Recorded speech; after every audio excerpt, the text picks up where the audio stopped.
sheri uburyo uri kuravuga uko naho mbona ibintu byose ukoresha mu rubanza aho vyopfa sheri urazi uko mbaye ariko sinzi impamvu uri kuravuga ivyo vyose bizame nakubwiye marage ntishobora ko kubera iki sheri kano gitahure kuko urabona je ndi impumyi nta kintu na kimwe noshobora gukora ubugwayi burambangamiye cyane rwose nakubwiye nzo kuvuza basi nitwoye bana basi ndabiguzavye meme nawe uravuza gute ndabona yuko ubuhumyi nzofa meze ukunyene kandi niyo mpamvu ndakubwiye ati sishobora kugira mariage. Okay. Zeda kugiye byose nanaki muri kuranyumva utawe ntacu ako basi menye ko mbabaye.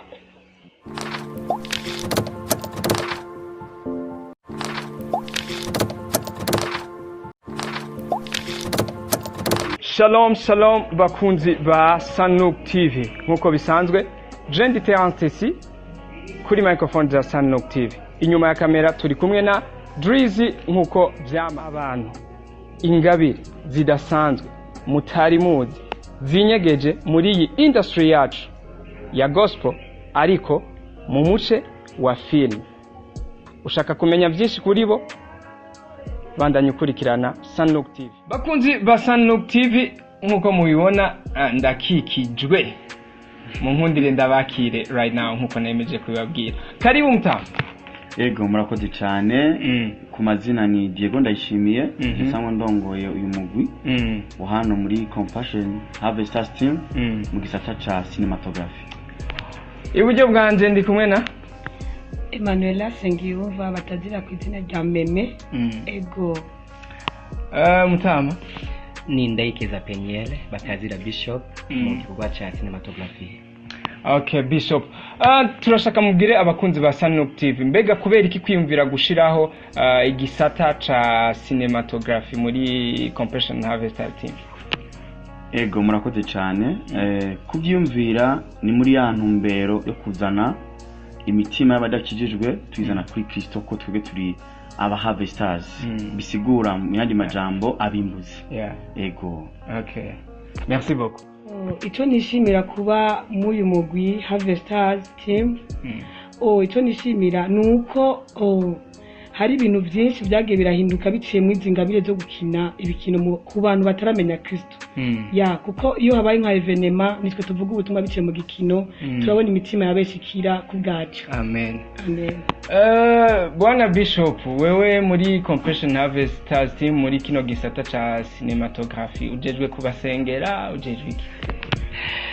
Ntabwo nje kubasengera ahubwo ikintu njejwe no kuvuga yuko ndi umwarimu wabo. Ndi umwarimu wabo ubita metel en scène mu rundi rurimi mu kubafasha kugira ngo bashobore kugumana iyo mpano ibyo badashoboye gushikako umuntu ayibashitseko. Nico kintu nyamukuru njejwe mu kino gikorwa. Bwana usanzwe urongoye aba bantu turakeneye ubwire abakunzi ba Sanuk TV ni yihe migambi mufise muri cinema? Ego abakunzi ba Sanuk TV uyu munsi tubafitiye imigambi ikomeye cyane kandi myiza ariko dufise n'ikindi gikorwa kiri imbere yacu chaveye azo turi kumwe n'abaririmbyi nico kintu ca mbere dufise cihuta nyamukuru ibisigana byo turabana tubivuga tubitegura. Ego abantu babitegeko iki cyane cyane mwebwe muzoba mufise ugo ruhara go gukina no kuvuga ubutumwa mu gukina ibi bikino musanzwe mukina babo bitage kiki abantu bazoba bari hajya muri kijya kibanza?